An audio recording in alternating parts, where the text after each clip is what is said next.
যে 3টি আমল করলে বান্দার জন্য জান্নাত ওয়াজিব হয়ে যায়। চলুন জেনে নেওয়া যাক সেই 3টি আমল সম্পর্কে। নাম্বার 1, আয়াতুল কুরসি। আয়াতুল কুরসি সম্পর্কে নবী করিম সাল্লাল্লাহু আলাইহি ওয়াসাল্লাম বলেছেন, যদি কোনো ব্যক্তি 5 ওয়াক্ত নামাজের পরে আয়াতুল কুরসি পাঠ করে তাহলে ওই ব্যক্তির জান্নাতে প্রবেশের জন্য একটি মাত্র বাধা থাকে, আর তা হলো সে মরে না তাই জান্নাতে যায় না, মরলেই জান্নাতি। আর আয়াতুল কুরসি যদি কেউ সকাল এবং সন্ধ্যায় একবার করে পাঠ করে তাহলে ওই ব্যক্তিকে আল্লাহ তাআলা ওই দিন এবং ওই রাতের জন্য আল্লাহ তাআলার হেফাজতে নিয়ে নেন। নাম্বার 2, 3 কুল তথা সূরা নাস, ফালাক, ইখলাস। এই 3টি সূরা 5 ওয়াক্ত নামাজের পরে যদি কেউ একবার করে পাঠ করে এটারও বিপুল পরিমাণ ফজিলতের কথা হাদিসে বর্ণিত হয়েছে। সকাল এবং সন্ধ্যায় যদি কেউ 3 বার 3 কুল পাঠ করে তথা সূরা নাস, ফালাক এবং ইখলাস পাঠ করে তাহলে সারাদিনের জন্য সকল প্রকার ক্ষতি থেকে আল্লাহ রাব্বুল আলামিন তাকে হেফাজতের জন্য যথেষ্ট হয়ে যান।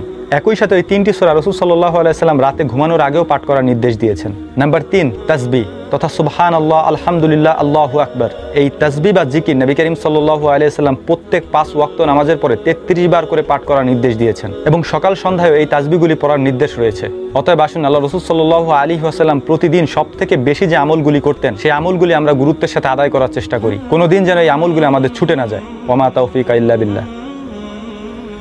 মাওলায়া সাল্লি ওয়া সাল্লিম দাইমান আবাদান আলা হাবিবিকা খায়রিল খালকি কুল্লিহিম মুহাম্মাদুন সাইয়্যিদুল কাওনাইনি ওয়া সাকালাই মুহাম্মাদুন সাইয়্যিদুল কাওনাইনি ওয়া সাকালাই ওয়াল ফারিকাইনি মিন নুরবিন ওয়া মিন নাজামি মাওলায়া সাল্লি ওয়া সাল্লিম দাইমান আবাদান আলা হাবিবিকা খায়রিল খালকি কুল্লিহিম মাওলায়া সাল্লি ওয়া সাল্লিম দাইমান আবাদান আলা হাবিবিকা খায়রিল খালকি কুল্লিহিম।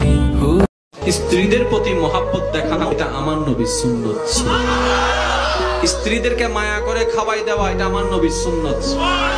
মাঝে মধ্যে শত ব্যস্ততার মধ্যে একটু ঘুরতে নিয়ে যাওয়া এটা আমার নবীর সুন্নত।